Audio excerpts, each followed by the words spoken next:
أنواع الزراعة في العالم: البسيطة والكثيفة والتجارية والعلمية، كلهم في الجدول اهم كاملين.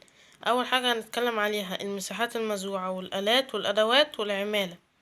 بالنسبة للمساحات المزروعة في البسيطة اللي هي البدائية بيقولك ضيق المساحات المزروعة، بيشتغلوا في حتت ضيقة.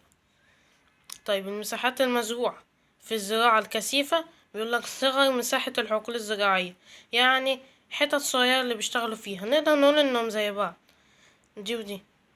طيب بالنسبة بقى للتجارية والعلمية قالك لأ، دول بيعملوها عشان عاوزين فلوس وعاوزين محصول كبير يبيعوه وياخدوا فلوس، فأكيد هيشتغلوا في حتة واسعة، بيقولك وسعة المزارع التي تتم بها. بعدها الأدوات دي بسيطة، باين إن هيستخدم فيها أدوات بدائية بسيطة. طيب التانية بيقولك يصعب فيها استخدام الآلات والميكنة الزراعية. ليه؟ لأنه بيقولك برضو الصغر، ازاي بقى هنجيب آلات وميكنة وبتاع في حتة صغيرة. التالتة بقى بقولك علمية، يبقى هيستخدم فيها أحدث الآلات الزراعية والطرق العلمية الحديثة. طيب العمالة دي بيشتغل بيها حبة ناس صغيرين، عدد قليل من سكان العالم وفي مناطق صغيرة ومعزولة.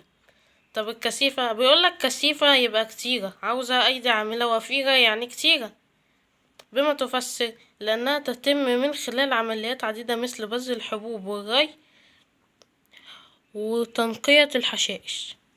بيعملوا عمليات كتيرة فعايزين ناس كتيرة، عشان دي زراعة كثيفة يعني كتيرة، منطقي الكلام. طب الأخيرة قلة التكاليف وقلة العمالة الزراعية. يبقى من حيث العمالة الزراعية، من حيث العمالة قلة العمالة الزراعية. طب ده ليه؟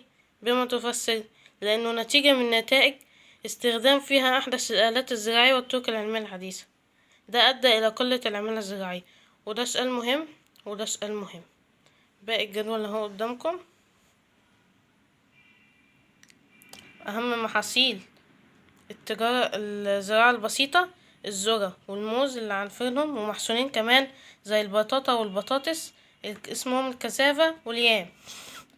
طيب بالنسبة للكثيفة عندنا القمح مهم والأرز والقطن. طب بالنسبة للتجارية والعلمية قالك بقى في كل مكان بيزرعوا حاجة، زي في أوروبا بيزرعوا قمح، أمريكا الشمالية خاصة في الولايات المتحدة بيزرعوا قمح وقطن. طب وجنوب شرق آسيا بيزرعوا مطاط وشاي. المطاط الطبيعي ده بيتاخد من الأشجار فبيتزرع. ممكن نقول إن آسيا فيها الصين الغريبة، فبيزرعوا المطاط حاجة غريبة عشان ما تتلخبطش. طيب دي مناطقها فين؟ دي في المناطق الحارة على هوامش الغابات الاستوائية، على أطرافها بنقول عليها هوامش، ده مصطلح جغرافي. وبعد مناطق حشائش السافانا اللي هي الحارة برضه، يبقى في الحتت الحارة دي موجودة. الكثيفة بقى موجودة انها كتيرة، موجودة في الحارة والمعتدل. طيب والزراعة التجارية والعلمية قالك علمية ومتقدمين وكده، يبقى تروح ناحية أوروبا الناس المتقدمة، والقارات الأكثر تقدما، وأمريكا الشمالية اللي فيها الولايات المتحدة الناس الجامدة، وجنوب شرق آسيا اللي فيها الصين الجامدين. تمام كده، اتفضلوا خدوله سكرين شوت واكتبوه، هيقفل معاكم نص الدرس ما عدا المحاصيل. باي.